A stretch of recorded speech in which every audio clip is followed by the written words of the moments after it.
Hey friends, if you encounter the issue where the error is Windows Update components must be repaired, then please watch this video. I will guide you through the single solution it has.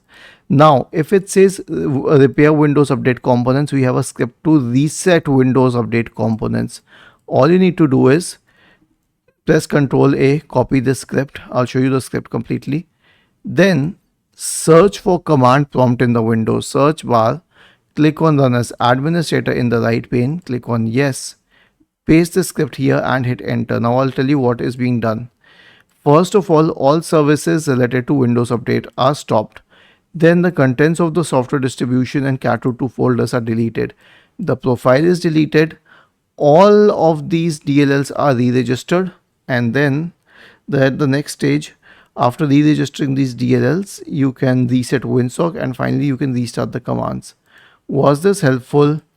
If yes, then please subscribe to the channel, and if not, then let us know in the comment section of the video on how we could help you further. Thank you for watching this video and have a nice day.